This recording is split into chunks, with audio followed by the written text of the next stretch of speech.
Well, tá céad míle bhfuil ró go thorclan í dór agus lomsa Aine seall le Aine. Agus am chuideachtas inniu an snurclan tá Caoimhín má gaí agus caiim mar ré Caoimhín ghfuil aine gom ar an nearseo le fadal le is dóithe gur le chuirdes na bhidleirí a bhí sean ar a thormaise Aine ar Caoimhín an cheadléirio agus Caoimhín bhfuil bhród go thorclan í dór. Gur chéad míle mai Aine tamúideo go fóil. Bhuias mór le dia.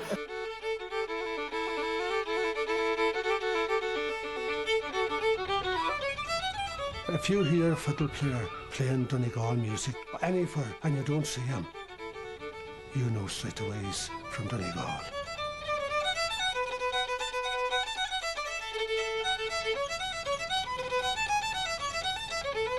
I think it comes from the cradle. You know, the real bow hand and the lift. That's wild and mountainy music.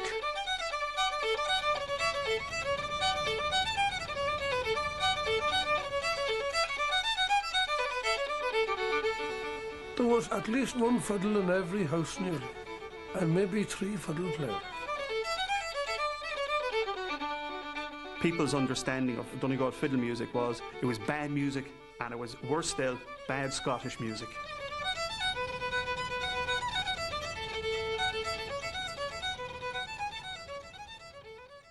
But Caoimhín, sílim agus sa Glen Tavern bhí muid nar a casú ar a héileid agus bhí thutas na chuirdes na bhidleirí ar bon agus ó chaine le ar náinníor chaimid mar an ácaidí. A instú dús ba pá chuirdes na bhidleirí agus cin foiag gur thachar tú é ar bon? Well, leis an dúran bhím se agus taimse crackailte le fidireacht hir chonel. Géistort, well, not a bhí mé ó géistort le Jeannie Cossa le John Doherty, Neely Boyle agus na léachar mar an Humby Peoples na Glackens iad in the league. So Jeannie Cossa le Paula Shaughnessy na Moinis just rud inte speisialta atá an sa fuam fidireacht hir chonel. Tá sé different, tá sé casú le fidireacht Halban, tá sé casú le fidireacht éireannach. Ach is rud idir aber an vertigo. Is rud é héin atá I gceist, na I héin atá I gceist. Agus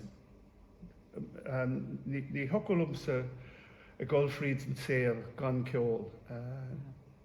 Ach A go dé bháil tú muidir le chud ceáil na chud ceáil fidireachta go na ngáil agus airdan a thuirtás a go dé bháil tú leis níanú head leirio. Well, tá go an freigrad an ceiste. Leis an írinne thosa sé, sin an írinne, thosa sé sa chiisten na Glackens in Maile Clia I glún tarmh. Bhí me freistal rang na clachtaí le paddy. Agus go rialte bhí sé integroch ag an ómsin, so go minic bhíoh sé go máil I teart na bhaile. Agus mar sin bhí Tom ahí paddy agus me héin is tí sa chiisten agus I ggóil té agus lórs le chéile. Ach bhí me crackailte faoi cheol chonalach ag an ómsin, ach nar a bhí Tom a lord nom faoi cheol hir chonal. Sort of religious experience of the mar the chréide go mór gur ó rud iontoch gur shade the show to be on sa fidir hir chun agus inspiráid miltain mór a Lord le Tom agus bhí me crackailte faoi cheol hir fiddle hir chun le an amsin ach a Lord le Tom hiig me gur rud nis mó na sin agus bhí me smíú caiime wadnas mó caiime a fólam ahrud fan tradition seo.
agus nar a chas me le Jeannie Costa le pronse som Wayne agus Lord fadú na dawsi ins na tithe agus bhí an tréimhse sin hart ag an amsin Tá me god sirig na seartadí so bhí na house dances hiúil ag an amsin ach bhí léirmór Jeannie an a ró clachtaí acu sin agus chaisiad sin a hóige a sinnim ag na tithe ins na dawsi agus sin an seancóil a bhí an Haróise sin an ceol a bhí ar fáil ar na chiarníní.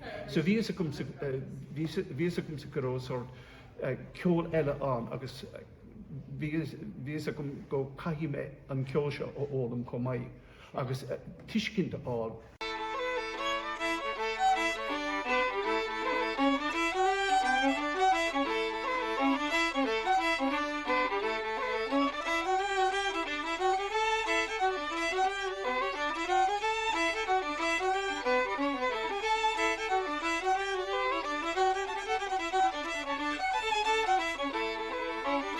A lot of the repertoire is common.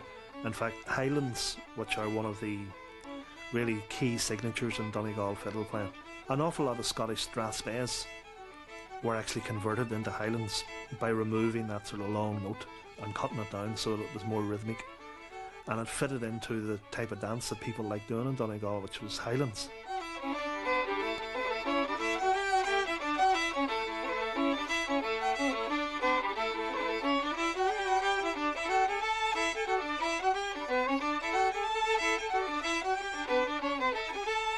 I think when a Highland is well played, one thing which will jump out immediately is swing in the playing, the rhythm and the timing of the playing.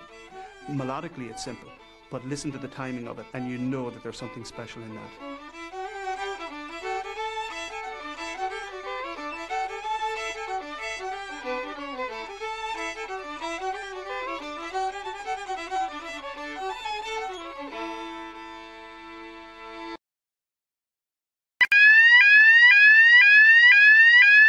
Gidíra tá me cinnte go bhhacha sibh rinn táin sin ar nírón tarclan ar a héine a héasar a bhí an a bhí na lads a gúsaid tá chum cheáil an seo an náirt agus bhí sé úsáid le haiz sin mar sin tá néitin seo go bre dhearmaidir héine agus tá céhíd slein saoil.